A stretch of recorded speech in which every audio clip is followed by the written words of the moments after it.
परिवार हो तो कैसा हो, ये स्वर्ग की तरह हो। इसीलिए हम कल से बात कर रहे हैं कौन से विषय की, परिवार की। और कल हमने बात की शुरुआत की थी कि परिवार के सदस्यों में, परिवार के जितने भी मेंबर हैं उन सब में यदि 3 बातें आ जाएं तो कोई भी परिवार टूटेगा नहीं। और उसके लिए हमने सबसे पहली बात कल देखी थी कि परिवार में क्या चाहिए, सहनशीलता चाहिए। पहली बात देखी थी इन्वॉल्व पेशेंस, यानी सहनशीलता हो। और दूसरी बात बता दी डिजॉल्व प्राइड।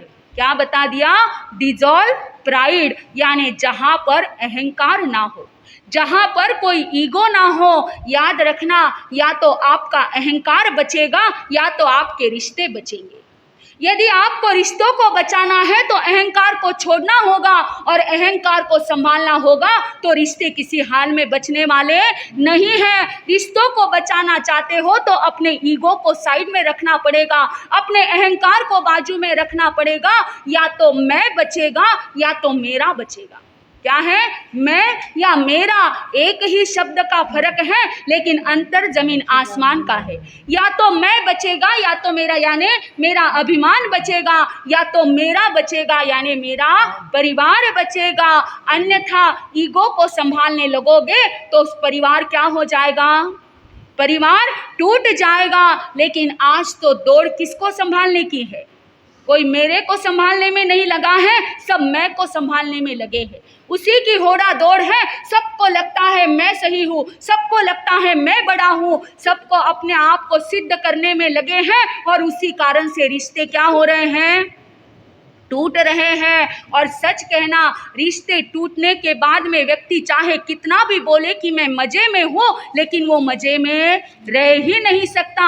अंदर में कहीं ना कहीं चुभन होती है, कहीं ना कहीं वो घुटन होती ही है। भले ही वो कितना भी कहे कि मैं कैसा हूँ, मजे में हूँ। अरे इतने सालों तक रहा हुआ रिश्ता जब टूट जाता है तो अंदर में वो पीड़ा, वो तकलीफ हमेशा रहती है। क्योंकि व्यक्ति रिश्ता छोड़ भले ही सकता है लेकिन कभी भूल नहीं सकता। छूट जाता है लेकिन अंदर से वो रिश्ते को हम भुला नहीं पाते। और रिश्ते टूटते कहाँ पर है, कहाँ पर रिश्ते टूटते हैं, जहाँ पर ज़्यादा लगाव होता है वहीं पर रिश्ते ज़्यादा टूटते हैं। क्योंकि जहाँ ज़्यादा लगाव होता है वहाँ पर क्या है, अपेक्षाएं भी ज़्यादा होती है। अब ज़रूरी तो नहीं है कि सारी अपेक्षाएं पूर्ण हो, और जब दोनों की अपेक्षाएं टकराती हैं, दोनों में से कोई कॉम्प्रोमाइज़ करने के लिए तैयार नहीं, झुकने के लिए तैयार नहीं, उस समय में रिश्ते क्या हो जाते हैं, टूट जाते हैं। इसीलिए ज्ञानी कहते हैं अपने अहंकार को बाजू में रखो, और यदि परिवार बचाना है तो झुकना पड़े तो झुको, लेकिन अपने टूटते परिवार को क्या कर लो, बचा लो।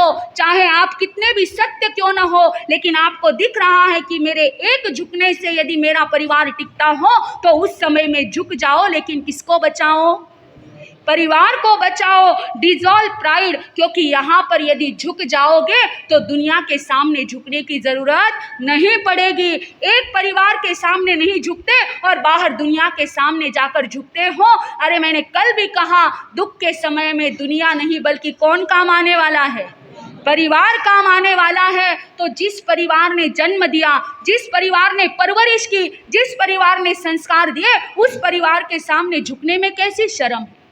अरे कल एक दिन महाराज साहब ने आपको कहा था, आपके यहाँ पर रेड आ जाती है, कोई ऑफिसर आ जाते हैं, उनके सामने तो बराबर झुकते हो, फिर यहाँ पर झुकने में हर्ज क्या है, जहाँ पर आपका परिवार टूटते टूटते भी क्या हो जाता है, बच जाता है। तो डिजॉल्व प्राइड, ये दूसरी बात यदि परिवार के प्रत्येक सदस्य में आ जाए कि जब जब भी रिश्ते में टूटने की कगार पर आ जाए और दिख रहा है मेरे झुकने से ये रिश्ता बचेगा, तो उस समय में अहंकार को बाजू में रखो और पहले सामने जाकर क्या हो जाओ, झुक जाओ।